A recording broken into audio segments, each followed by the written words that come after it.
Welcome to the all-new True Crime Never Sleeps podcast with your host, Larry Leese. Join us every week this season as we dive into the life and crimes of serial killers, from the butcher baker Robert Hansen to the Golden State Killer Joseph D'Angelo. Welcome to a very special episode of the True Crime Never Sleeps podcast. We're diving into the unsolved murder of Amber Hagerman. On the afternoon of January 13th, 1996, Amber, age 9, and her 5-year-old brother, Ricky, were pedaling their bicycles to an abandoned grocery store in Arlington, Texas. Minutes later, Ricky turned to head back home about a block away.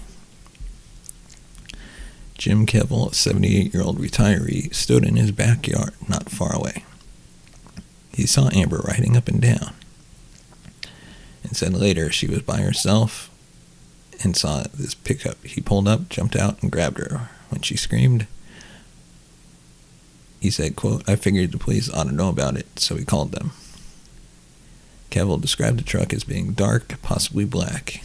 The abductor was white or Hispanic. Police arrived within a minute or two. By that time, Jimmy Whitson, Amber's grandfather, was on his way to the locale of the former Winn-Dixie store to check on her.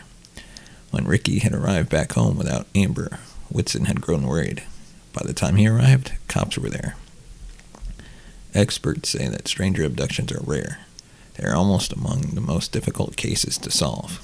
Even with an eyewitness, investigators are stymied. They theorized that it was a crime of opportunity, that the kidnapper saw Amber alone and impulsively decided to snatch her. The vacant lot where children liked to play was on East Abrams Street, not far from a huge General Motors plant. From the beginning, cops felt that the abductor was certainly familiar with the area. Local police were joined by volunteers in the FBI in a massive search that followed. A truck similar to that of the kidnapper had been spotted outside a nearby laundromat before Amber was taken, but investigators had never located the vehicle. 4 days later, a man was walking his dog near the Forest Hill Apartments, just a few miles from where the child had been snatched. At the bottom of a creek bed, he saw a child's body. Amber had been found.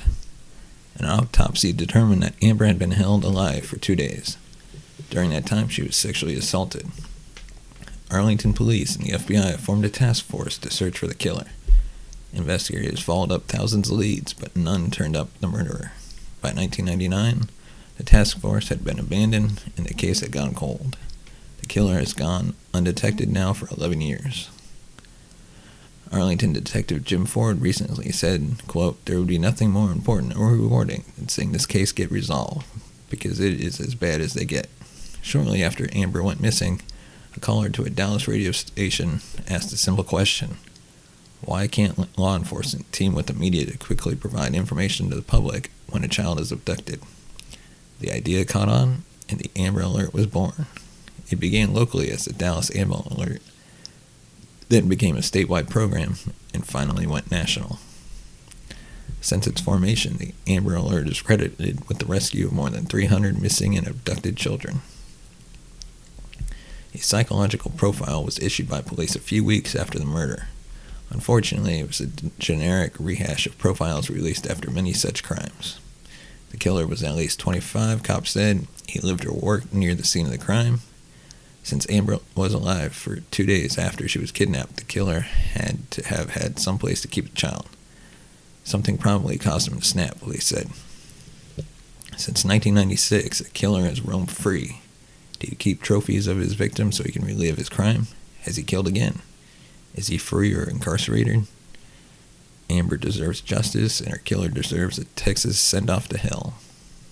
On the 25th anniversary of Amber's kidnapping and murder, the police said they have now DNA evidence that someday, with new technology that has solved other high-profile cold cases, could be the key to finding her. Since the kidnapping, Arlington police has received over 7,000 tips. It's rare for the department to get tips on cold cases, but Amber's case is different. More tips come in about what may have happened to Amber than any other cold case. Anytime an anniversary date comes up or there's a similar crime in the country somewhere, those things often spark someone in the public to call. Those tips are important, but what makes a cold case difficult is that after the first days following a homicide, many elements of the investigation can't be recreated or reinvestigated. The man who witnessed Amber's abduction has since died, so have officers who are familiar with the case, including Ford.